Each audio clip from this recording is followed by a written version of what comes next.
অন্তর্বর্তী সরকার ও প্রধান উপদেষ্টার বক্তব্য নিয়ে ফেসবুকে বিতর্কিত মন্তব্য করে সমালোচিত লালমনিরহাটের নির্বাহী ম্যাজিস্ট্রেট তাপসী তাবচ্চ মুরমি। শনিবার ফেসবুকে তিনি লেখেন, ডক্টর মোহাম্মদ ইউনূসের কাউন্টডাউন শুরু হয়ে গেছে। একে সরকারি চাকরির আচরণবিধি লঙ্ঘন বলছেন সংশ্লিষ্টরা। এরই মধ্যে উর্মিকে ওএসডি করে প্রজ্ঞাপন জারি করেছে জনপ্রশাসন মন্ত্রণালয়। সমালোচিত এই নির্বাহী ম্যাজিস্ট্রেট তাপসী তাবচ্চ উর্মি ফেসবুকে করা বিতর্কিত ওই স্ট্যাটাসে লিখেছেন, সাংবিধানিক ভিত্তিহীন অন্তর্বর্তী সরকারের প্রধান উপদেষ্টা বলেছেন, রিসেট বাটনে পুশ করা হয়েছে, অতীত মুছে গেছে। রিসেট বাটনে ক্লিক করে দেশের সব অতীত ইতিহাস মুছে ফেলছেন তিনি। এতই সহজ, কাউন্টডাউন শুরু হয়ে গেছে আপনার মহাশয়। অন্তর্বর্তী সরকার প্রধান উপদেষ্টা ডক্টর মোহাম্মদ ইউনূসের এক বক্তব্যের জের ধরে এই প্রতিক্রিয়া বলে জানিয়েছেন তিনি। লালমনিরহাট জেলা প্রশাসক এইচ.এম. রাকিব হায়দার জানিয়েছে, বিষয়টি তার নজরে এসেছে, আমরা এটা জেনেছি, আমরা ব্যবস্থা নিচ্ছি। আমাদের কাছে যে তথ্য রয়েছে সে অনুযায়ী আমরা ব্যবস্থা নিচ্ছি।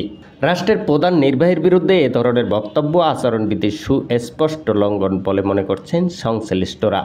বাংলাদেশ লোক প্রশাসন প্রশিক্ষণ কেন্দ্রের সাবেক পরিচালক ডক্টর এ.কে.এম. এনামুল হক এ বিষয়ে বলেন, সরকারি চাকরিজীবীদের ৭৯ কন্ডাক্ট রুল অনুযায়ী আচরণ করতে হয়। সেখানে সরকারের এমন সমালোচনা করা যাবে না যেখানে জনগণের সঙ্গে সরকারের সম্পর্ককে ইফেক্ট ফেলতে পারে।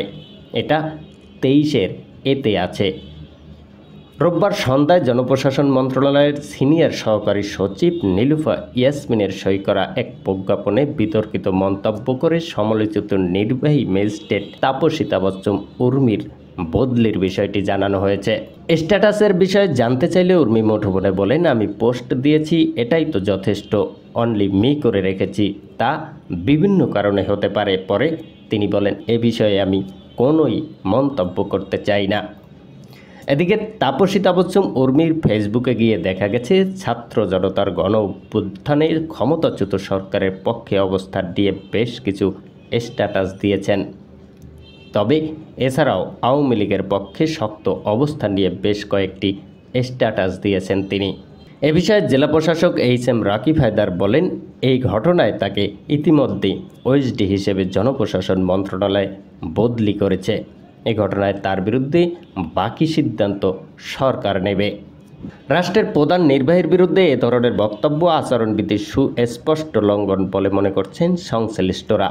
বাংলাদেশ লোক প্রশাসন প্রশিক্ষণ কেন্দ্রের সাবেক পরিচালক এ বিষয়ে বলেন, সরকারি চাকরিজীবীদের ৭৯ কন্ডাক্ট রুল অনুযায়ী আচরণ করতে হয়। সেখানে সরকারের এমন সমালোচনা করা যাবে না যেখানে জনগণের সঙ্গে সরকারের সম্পর্ককে ইফেক্ট ফেলতে পারে।